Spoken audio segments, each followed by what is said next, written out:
editor of Christianity Today magazine based in the suburbs of Chicago. And today I'm chatting with one of our bloggers, Amy Julia Becker. For the last year and a half, she's had a blog at ChristianityToday.com called Thin Places, where she talks about faith and family and disability and many other topics besides. And we at Christianity Today are sad to see Amy Julia move on to greener pastures. She has decided to stop blogging, and she explained some of the reasons for that in a post that she published last week. But we thought it would be a good idea to hear a little bit more from her about that transition, to reflect on the best or the most memorable posts of the last year next for Amy Julia. So welcome. Thanks, Caitlin. It's great to talk with you. And it's been great to be a blogger for CT the past year and a half. Yeah, we're so grateful to have had your voice on our blog. I think you bring a really needed perspective, and I'm grateful that you will continue to write for us both at our women's site, Hermeneutics, and hopefully the print magazine. So tell us a little bit about what precipitated this decision of yours to stop blogging and move to different projects. Well, for the most part, it was a practical decision. I looked around this spring and I realized that I had not written anything longer than a blog post in a year.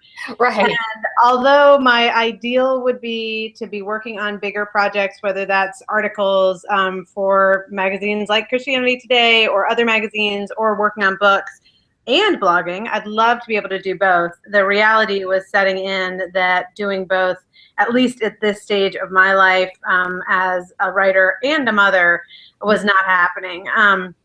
And so as I took a long and hard look at it, I thought, you know, as much as I have enjoyed the blogging and as much as it has honestly served my writing career, I think it's helped me become a better writer and engage with ideas out there in kind of trial ways that may or may not lead into bigger projects.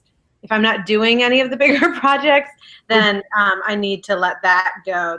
The more important calling I feel like I have, as well as what I really want to be able to just dive into, are some of those bigger topics and ideas, some of which have come out on the blog. But I think it's time to turn away from that, at least for a little bit, and start working on some of those bigger ideas that have been boiling in the background. Yeah, and I know that you write for Parents Magazine a couple times a month. You've written for The Atlantic, The New York Times. So if you're not getting a chance to pursue those bigger articles as well as other book projects, then the launch pad of a blog really isn't serving its purpose. So what have you found most helpful or most energizing, rewarding about blogging, and then what has been the hardest thing besides the time constraint that it creates? Yeah, I think the wonderful thing about blogging is that chance to kind of throw things on the wall and see what sticks, you know, comparing it, I guess, to spaghetti. But there is a sense in which you are able to take ideas and say, is anyone out there interested in reading about this? And write about it a little bit and maybe tweak it in a couple weeks later if it's still sitting in your head. And then with some other things, realizing, yeah, I thought that was interesting and no one else did. And that actually is helpful. Blogging also gives a way to be in conversation, whether it's with other writers because you're responding to something that they've written, or simply with readers. I've definitely been challenged. I've been changed in some ways by readers who've disagreed or who have offered some advice in response to something I'm asking about.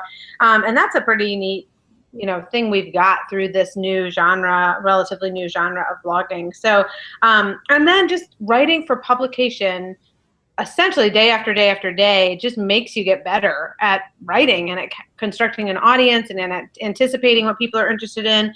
So I think all of those things have been great about blogging. At the same time, that immediacy and that sense of you've got to keep producing and it has to be current, and sometimes it's disappointing as a blogger to realize that these longer, deeper, more reflective pieces people really aren't interested in.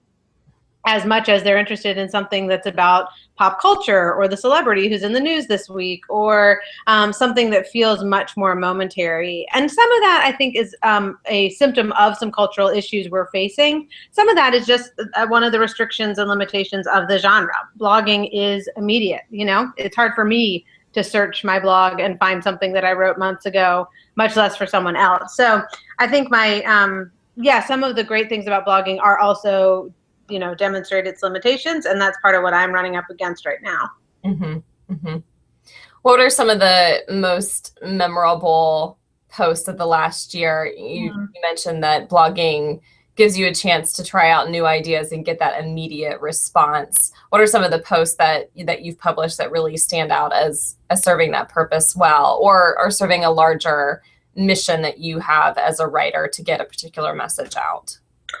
Well, I've tried to limit myself to writing about faith, family, and disability. I certainly sneak some other topics in there happily along the way. And it's been interesting to me to see what has resonated with readers. For example, I wrote a post called "The Problem with Quiet Times," having been someone for many years who dutifully sat down with a Bible and a journal in the morning and prayed and thought, and then realizing, especially as I entered a stage of life with small children, that was really, really difficult. And so just being able to think that through and articulate it, and then again, engage with lots and lots of readers who said, oh my gosh, thank you for giving me some ways to still trust that I'm actually growing and walking in a relationship with God, and it doesn't have to look exactly the same as I was told it should in high school.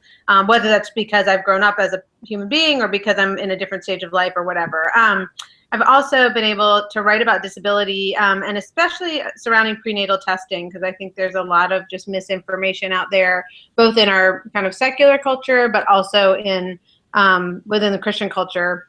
And I think with all of those things, one of the most exciting things for me is trying to build bridges, whether that's among Christians or between Christians and what we would think of as kind of the outside world sometimes. So recently I wrote a post about why evangelicals can be grateful for the mainline church. I wrote something else about why we can be grateful for secular media and for some of the ways in which Christians have been portrayed there. And I think I've really enjoyed looking for ways to try to build bridges between communities that might otherwise seem divided.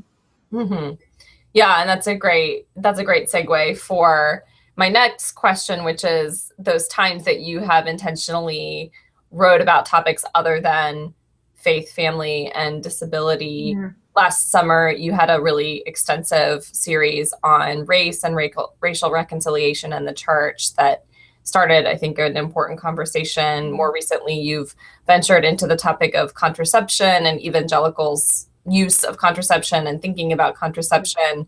Talk a little bit about those series. What was the impetus for those, and what did you learn in the process of running those series on some heated topics?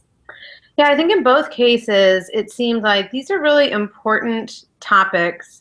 I personally have a lot of questions that I don't have answers for. And because of having a blog, I had an opportunity to ask different people to try to answer some of the same questions, recognizing that they actually are answering them in different ways, even though they're all people of faith. And so trying to personally wrestle through, in last summer's case, before anything happened in Ferguson, Missouri, I had commissioned, I think, about a dozen writers to write on the topic of racial reconciliation within the church. And we had run a number of those posts, and then everything happened in Ferguson, and we realized the whole nation is now talking about these questions in a way that they hadn't been when the series began. And so, you know, you and I obviously spoke about that and talked about, okay, we need to acknowledge within the context of this series on racial reconciliation what's also happening in the news right now, which led into an interview with John Perkins, which certainly taught me a lot. And I hope that the whole series that ended up being embedded in this national conversation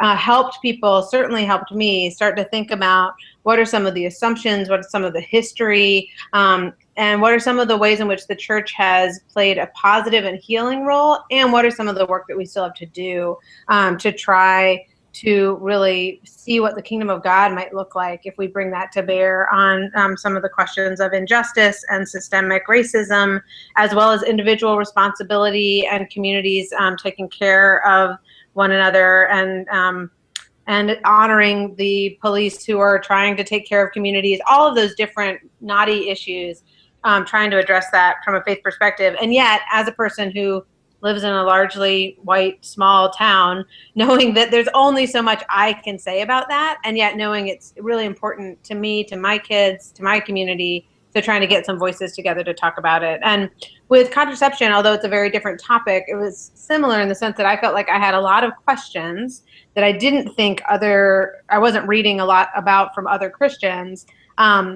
questions about the ethics of contraception and questions about the ethics of how those are used. And then also recognizing I had a number of conversations with committed Christians who said, oh yeah, I've never thought about that in theological terms. And so wanting to actually open up a conversation in which it was like, okay, let's talk about this in theological terms, even if that's inconvenient, and try to come to, if not agreement, at least some understanding of why we disagree. And in both cases, I don't know how much, that was achieved, those goals were achieved. I know it was helpful for me, and I know it was helpful for many readers who did respond positively as well. Mm-hmm. Yeah, and I think you can, even beyond the blog sphere, I think you can continue those conversations in your writing. I think you have a way of drawing in other voices and recognizing your own limitations in approaching a lot of topics. So I really appreciate that spirit that animates your writing. And I think that's a really good model for us at Christianity Today as well.